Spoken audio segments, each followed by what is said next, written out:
Welcome back to the Real Arsenal Deal podcast. This is your host, Rav, speaking. I hope you are all well wherever you are in the world.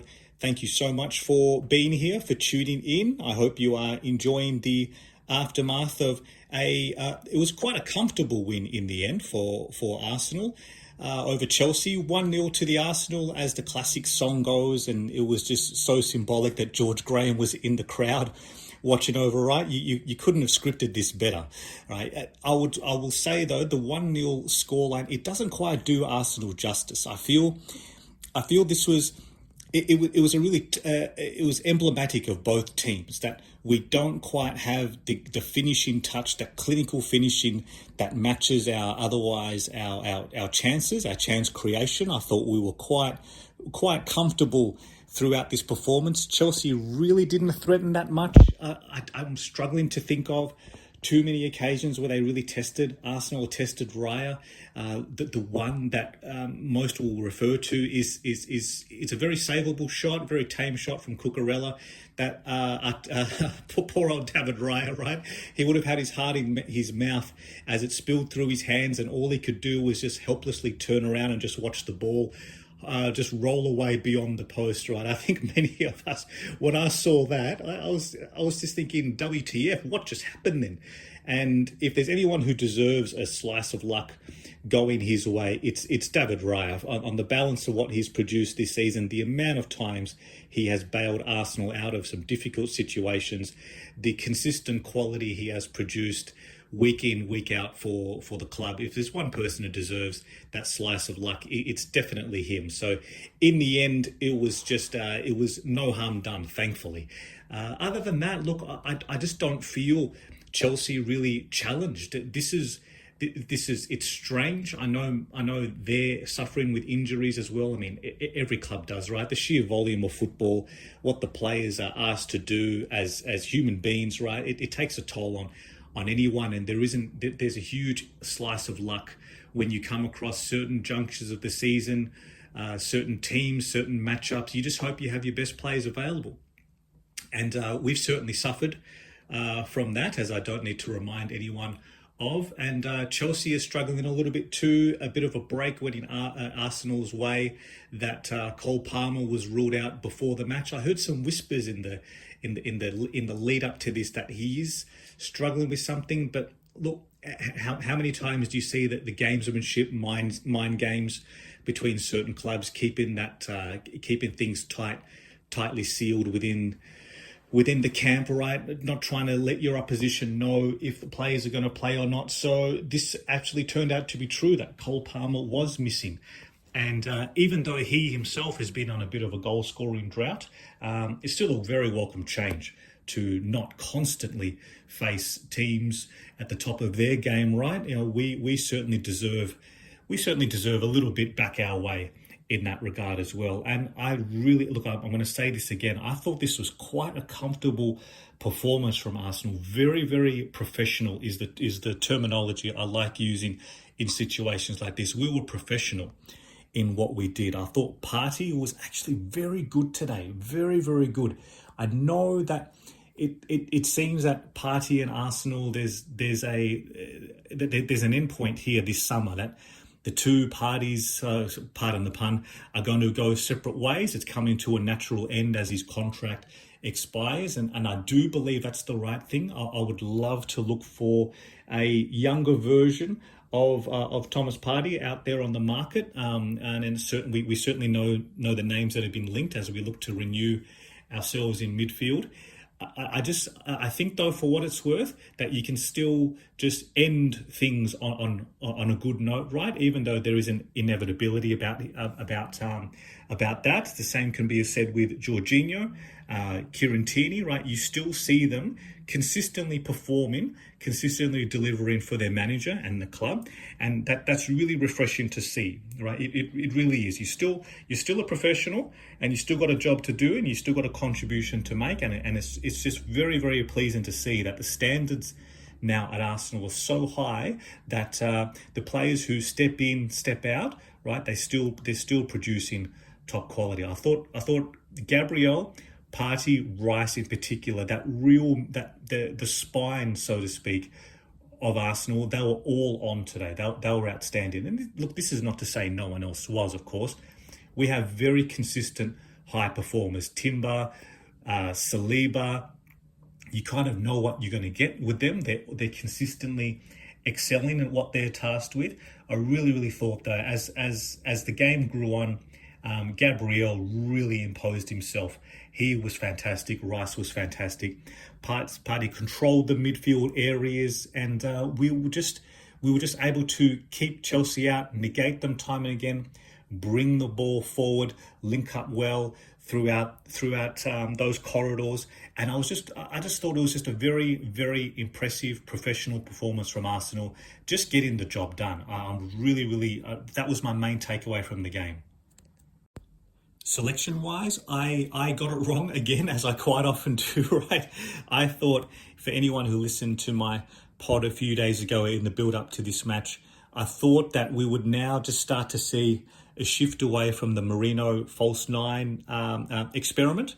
I thought that with Martinelli back, Trossard is there, right? We could have seen some sort of interchange time sharing with them as maybe a front two or something similar, depending on what shape we set up with. But look, full credit to Merino, right?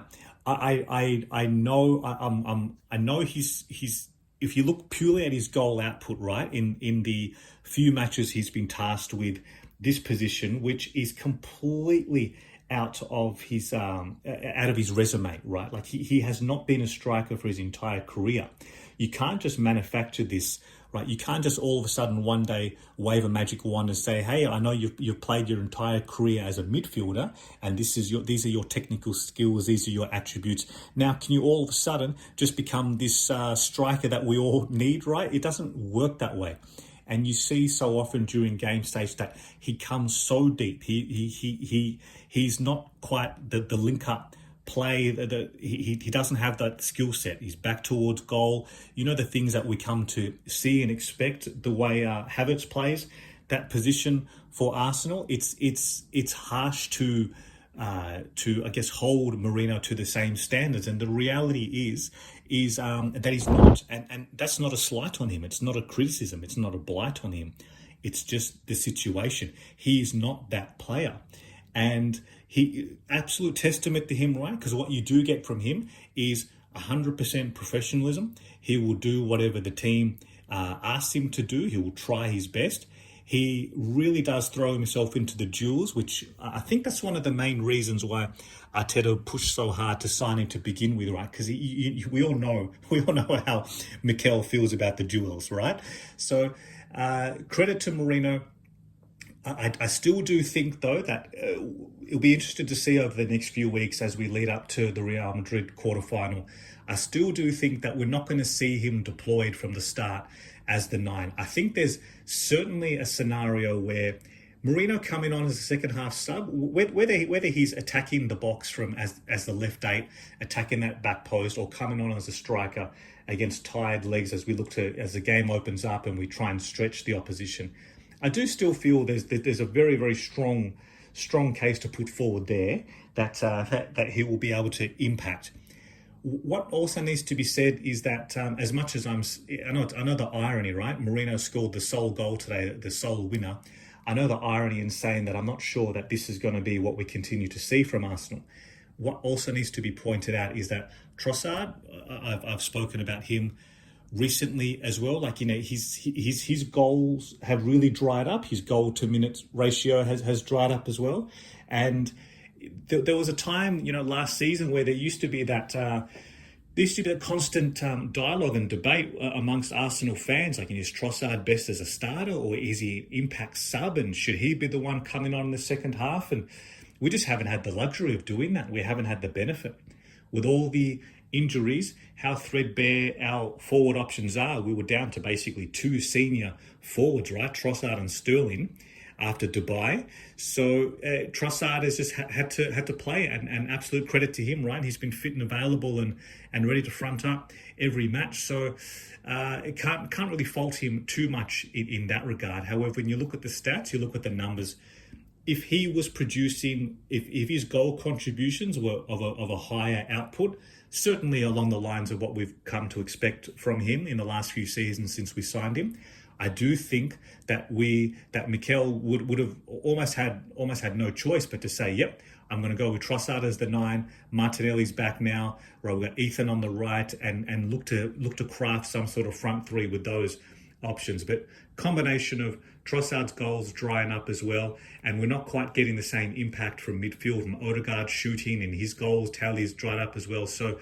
I guess I understand the logic if that's part of Mikel's reasoning. I very much see where he's coming from though in persisting with Mikel Merino up front.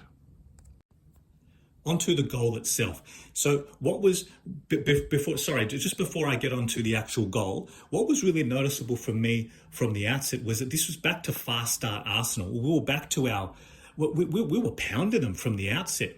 We had a number of chances which we couldn't quite capitalize on.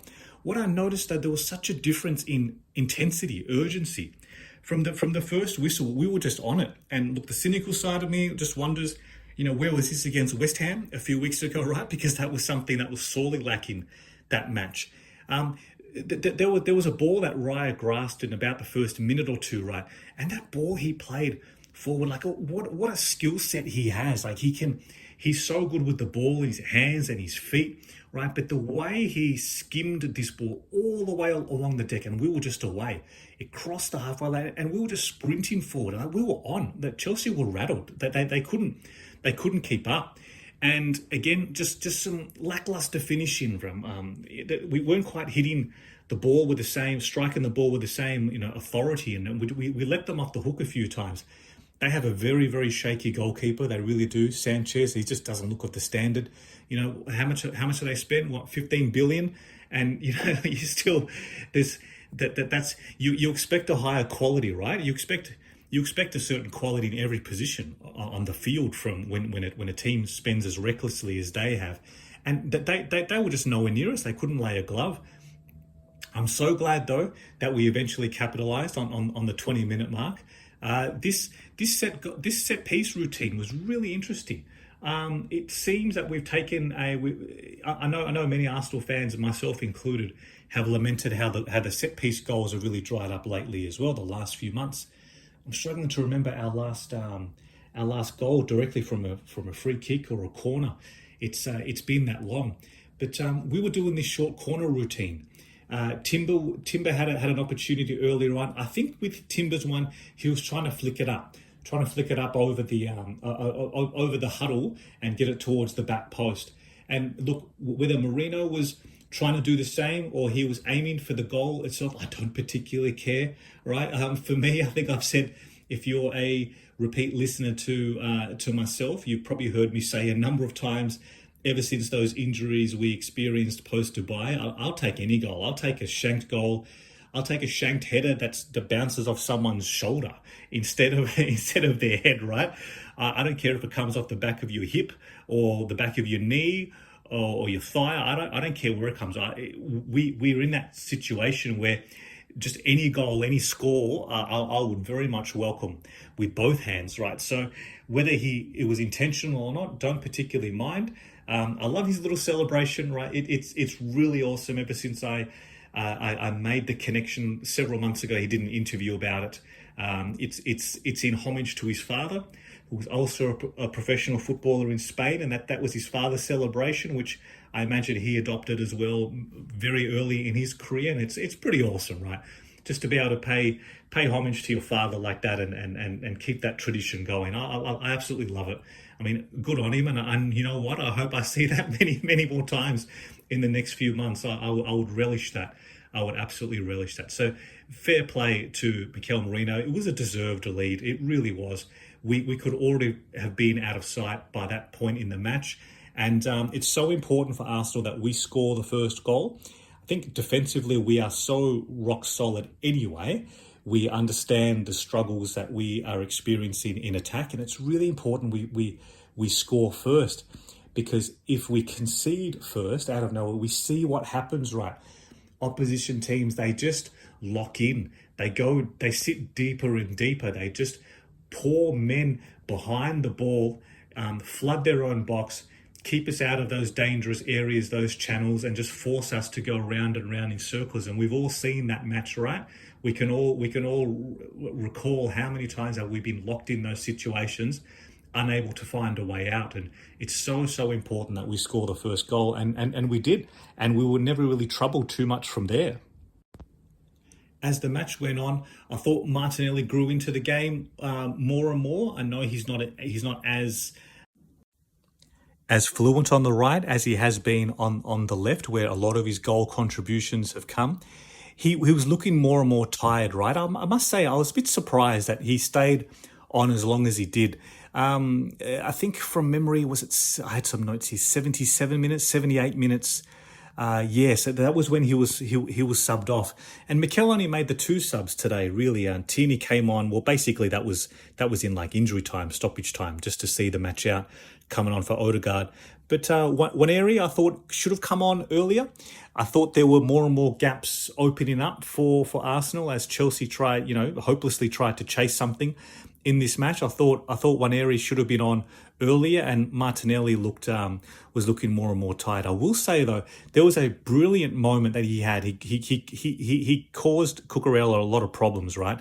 It gave him a torrid time in many moments, and he got in behind again. And just what was really refreshing to see is that so often you just see Martinelli get into those dangerous positions, but just not look up and just blast away. And that final ball, that final touch, right? It was sometimes it's been lacking.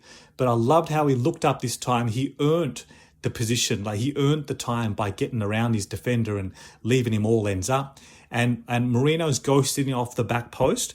And it was a lovely volley over the top. And one thing it was remiss of me not to say before with Marino, he's very technically gifted, very technically exceptional footballer, right? The way he just strikes the ball, it's very elegant.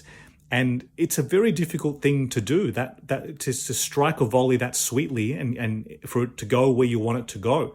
And I think it also needs to be pointed out, just to reflect on Marino's 2 goals against Leicester, right? They too were just very technically, clinically taken chances. It's just a very simple art of football, right? It was just a lovely header that he tucked away at the time. And then that second goal, which put Leicester away, that lovely cross across from Trossard on the left, on the bounce, right, on a first time bounce on the half volley, he just tucked it away beautifully with his left foot. And here again, I thought that moment deserved a goal. Fair play to Sanchez that time. I know I've been critical of him before, but he kept that out just a few millimeters right before it crossed the line. I thought that really would have been a very, very deserved goal for Arsenal, and it just would have reflected our dominance more so on the score sheet. So overall, whilst it wasn't the 5-0 thumping we handed out to them last season, oh God, how much I love that game.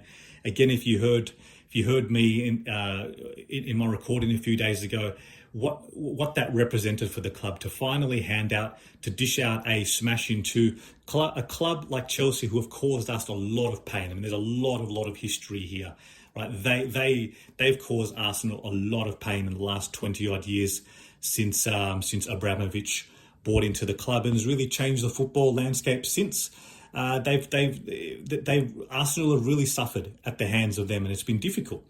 I don't need to go through it all, right, because we probably all know the traumatic experiences I refer to, not just in terms of on-field performances, but actually Cole pinching our players right under our nose with the money and the financial firepower they had at the time, and that in itself created a pathway to where we now find ourselves at the Emirates, with David Dean at the time stepping down, and Stan Kroenke being sought to invest in the club at that time, and he's now fast forward all these years later, and he's 100% owner of the club. So look, it's a very symbolic thing, Arsenal versus Chelsea, and I'm just so proud of the club, so pleased that we got the job done against them yet again, because they certainly dished it out to us, and I love that we're sending them a few favours back. So well done to Arsenal. Very professional performance, a comfortable performance, really.